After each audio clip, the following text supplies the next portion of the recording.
بسم اللہ الرحمن الرحیم۔ السلام علیکم۔ لندن آج کل سیاسی گہما گہمی کا مرکز بنا ہوا ہے۔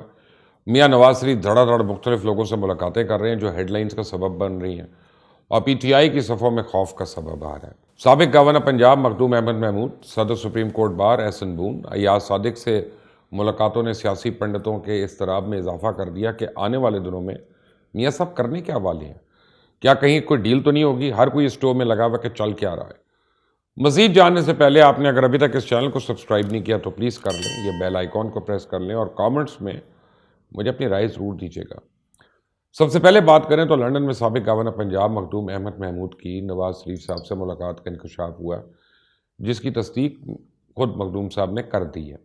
یہ ملاقات نواز شریف نے مخدوم احمد محمود کی درخواست پہ کی ہے۔ ملاقات 2 گھنٹے بند کمرے میں ہوئی اور اسی ملاقات میں اسحاق ڈار بھی موجود تھے۔ کہا جا رہا ہے کہ جنوبی پنجاب کی سیاسی صورتحال پہ تفصیلی تبادلہ خیال ہوا ہے، جبکہ مخدوم احمد محمود کا کہنا ہے کہ نواز شریف نے مجھ پہ جو احسان کیا اسے فراموش نہیں کر سکتا۔ نواز شریف صاحب جب جیل میں تھے اس وقت بھی ان سے ملاقات ہوئی تھی اور مستقبل میں بھی ملوں گا۔ میری پارٹی میرے اور نواز شریف کے ذاتی تعلقات سے آگاہ ہے۔ میاں صاحب کے خاندان سے اچھے اور برے وقت کا ساتھی ہوں۔ خیال رہے کہ جہانگیر ترین بھی ان دنوں میں لندن میں ہے۔ اسے بہت سے لوگ خیال کریں کہ اگلے الیکشن میں جنوبی پنجاب شاید ایک بار پھر نون لیگ کی جھولی میں آ کر گرے گا، پر مجھے لگتا ہے اس بار پیپلز پارٹی بھی کافی تگڑی ہو کے سامنے آ رہی ہے۔ جنوبی پنجاب سے تو وہ اپنا حصہ ہر حال میں لے گی، اسی بار نون لیگ کے پاس اتنا آسان نہیں ہوگا سب کچھ کرنا۔ پھر یہ بھی خبریں ہیں کہ نواز شریف کی صدر سپریم کورٹ بار احسن بون سے بھی ملاقات ہوئی۔ اس حوالے سے احسن بون نے لندن سے واپسی پہ میڈیا سے گفتگو کرتے ہوئے جو کہا وہ یقیناً تحریک انصاف اور عمران خان کے لیے کسی صورت کوئی اچھا شگون نہیں ہے۔ احسن بون کے مطابق کسی بھی شخص کو تاحیات نااہل نہیں قرار دیا جا سکتا۔ اس حوالے سے سپریم کورٹ بار کے تمام عہدیداروں سے مشاورت مکمل کر لی اور آئندہ ہفتے تاحیات نااہلی کے خلاف سپریم کورٹ میں درخواست دائر کی جائے گی۔ پھر انہوں نے یہ بھی کہا کہ نیب ترمیمی آرڈیننس 2021 کے خلاف سپریم کورٹ بار نے پٹیشن تیار کر لی ہے جو جلد ہی سپریم کورٹ میں دائر کی جائے گی۔ اس سے پہلے بھی وہ کہہ چکے ہیں کہ جہانگیر ترین اور نواز شریف جیسے فیصلے ایک ایک فرد کو ٹارگٹ کرنے کے مترادف ہیں، ان فیصلوں پہ نظر ثانی ہونی چاہیے۔ احسن بون کا کہنا تھا کہ چیف جسٹس پاکستان نے یقین دہانی کرائی ہے کہ اس کو نوٹس میں اپیل کے معاملے پہ دوبارہ غور کریں گے۔ اللہ کے پاس بھی توبہ کا دروازہ ہے، خدائی اختیار تو کسی انسان کے پاس نہیں ہے۔ پارلیمنٹ سپریم ہے، اس پہ سوال نہیں اٹھ سکتا۔ اب آپ کو سمجھ آئی کہ خواجہ آصف ہوں، محمد زبیر ہوں، جاوید لطیف یا پھر جہانگیر ترین، یہ سب آج کل نااہلی ختم ہونے کے حوالے سے اتنی تیزی سے دعوے کیوں کر رہے ہیں؟ جو کچھ احسن بون نے کہا وہ یہ ہو جاتا تو اس میں کوئی شک نہیں کہ نون لیگ اور نواز شریف کی تو بلے بلے ہو جائے گی اور پی ٹی آئی کی اپنے آپ منجی ٹھوک جانی ہے، کیونکہ نااہلی ختم ہونے کے بعد یقینی طور پہ نواز شریف کی بھی کوشش ہوگی کہ چوتھی بار وزارت عظمیٰ کے امیدوار ہوں، اور اگر یہ موقع مل گیا تو تمام اختلافات کے باوجود میں سمجھتا ہوں کہ جو کپتان کی کارکردگی رہی ہے نواز شریف کو چوتھی بار وزیر اعظم بننے سے تو کوئی نہیں روک سکتا، چاہے P T I E we M استعمال کرے یا بیرون ملک پاکستانیوں کے سارے ووٹ بھی لے لے۔ اس حوالے سے کل اعتزاز حسن نے بھی دعویٰ کیا کہ مسلم لیگ نون کی ڈیل ہو گئی ہے۔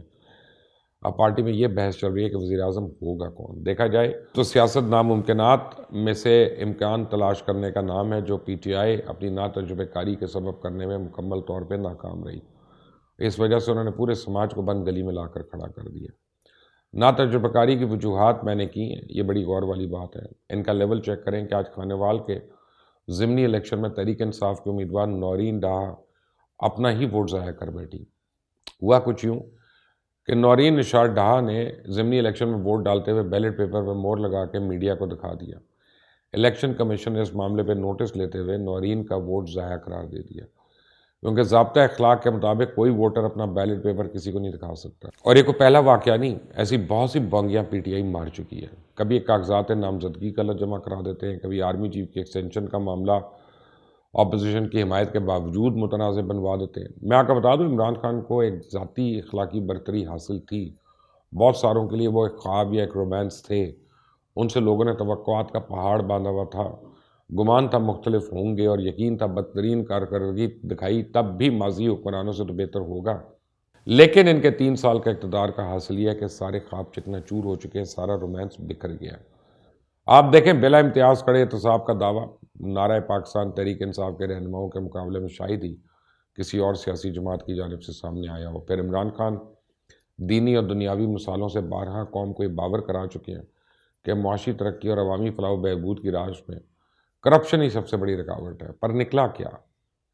کرونا وبا کی پہلی لہر کے دوران ملنے والی امداد میں حکومت کے 40 ارب کی کرپشن سامنے آ گئی، یہاں تک کہ پناہ گاہوں، لنگر خانوں اور احساس پروگرام تک میں بے ضابطگیاں سامنے آ گئیں۔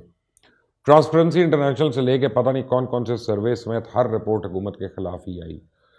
پھر میڈیا کو بدترین طریقے سے ٹارگٹ کیا گیا، جتنے صحافی اس دور میں اٹھائے گئے، بے روزگار کیے گئے، کبھی آمروں کے دور میں ایسا نہیں ہوا۔ اس سب کے بعد تبدیلی نے سب کو تنگ تو کرنا ہی تھا نا۔ اب آپ دیکھیں وزیر اعظم اور ان کی ٹیم اپنے دور اقتدار میں ہونے والی بے ضابطگیوں پہ مٹی ڈالنے کے لیے آڈٹ کا طریقہ کار ہی تبدیل کرنے نکل چکے ہیں، جبکہ ماضی کے آڈٹ پہ سیاسی رہنماؤں کو جیل میں ڈالنے کے لیے پبلک اکاؤنٹس کمیٹی وفاقی سیکرٹریز کے بجائے وزراء کو بریفنگ کا کردار دلوانا چاہتے ہیں۔ آڈٹ کا طریقہ کار بدلنا چاہتے ہیں تاکہ وزراء اپنے پیاروں کے احتسابی گرفت میں آنے کے امکانات ہی ختم کر دیں، یعنی نہ رہے گا بانس نہ بجے گی بانسری۔ لوگوں نے سوچا تھا کپتان کو لانے کے بعد اس ملک کے ہر کونے میں میرٹ کی حکمرانی ہوگی، بہترین اور قابل لوگ حکومتی ٹیم میں ہوں گے، ہر قدم عام آدمی کی بہتری کی طرف چلے گا، کرپشن اور رشوت کا دور دور تک کوئی نام نہیں ہوگا، صحت اور تعلیم کی سہولتیں ہر کسی کو مفت ملیں گی، انتظامی امور میں کوئی سیاسی مداخلت نہیں ہوگی۔ لیکن کیا ہوا؟ پنجاب ایک ایسے شخص کے سپرد کر دیا گیا جس کا حکومتی امور کا کوئی تجربہ ہی نہیں تھا۔ سچ پوچھے تو عمران خان کا اپنا بھی خیر کوئی تجربہ نہیں تھا۔ دراصل غربت اور جہالت میں ڈوبی قوم نے عمران خان سے بڑی امیدیں باندھ لی تھی۔ یاد کراؤں 2018 کے الیکشن میں نے بھی ان لوگوں میں جا کر پولنگ سٹیشن پر ووٹ ڈالے تھے جو الیکشن کو ایک فضول و بے سود کارروائی سمجھتے تھے۔ اب وہی لوگ مایوسی میں ڈوبے نظر آتے ہیں اور اس ملک کے سیاسی نظام اور سیاستدانوں کو برا بھلا کہتے سنائی دیتے ہیں۔ دنیا کی تاریخ کھنگال لیں، آپ کو نظر آئے گا حکمرانی ہر ایک کے بس کی بات نہیں ہے۔ کسی بھی اچھے اور کامیاب حکمران کے لیے دور اندیشی اور مدبرانہ صلاحیتیں بنیادی لوازمات کی حیثیت رکھتے ہیں۔ کامیاب حکمران وہ ہوتا ہے جس کی نظریں ہر لمحے اپنی عوام کی بہتری پہ لگی ہوں۔ اگر کسی حکمران سے اس کے عوام خوش ہیں تو اس کی حکومت کو کبھی خطرہ نہیں ہو سکتا، اور کسی حکمران سے اس کے عوام ناخوش ہیں تو وہ حکومت کبھی پائیدار نہیں ہوگی، ذرا سی جھٹکے سے بکھر کے رہ جائے گی۔ عوام اس حکومت کے جانے پہ ذرا بھی دکھ کا اظہار نہیں کریں گے بلکہ مٹھائیاں بانٹیں گے، مجھے تو لگتا ہے۔ اور کچھ حکمران اپنی حکمرانی اپنے ملک کے اشرافیہ کے سہارے قائم رکھنے کی کوشش کرتے ہیں۔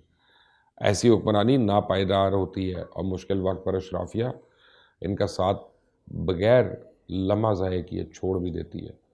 بالکل ایسے ہی عمران خان کے ساتھ لگتا ہے کہ عنقریب ہونے والا ہے، اور اس ملک کے اشرافیہ نے اب عمران خان کے اوپر سے ہاتھ اٹھا لیا۔ اب وہ نئے ٹھکانے تلاش کرنے میں لگ گئے ہیں، کیونکہ ان کو دکھائی دینا شروع ہو گیا کہ عمران خان کا دور کا سورج اب تقریباً غروب ہونے کو ہے۔ اس لیے تو اب کپتان کو لانے والے بھی کپتان سے متنفر دکھائی دیتے ہیں، اور یوں لگ رہا ہے کہ شاید وہ اپوزیشن سے بھی زیادہ جلدی میں کہ عمران خان سے جان چھوٹ جائے۔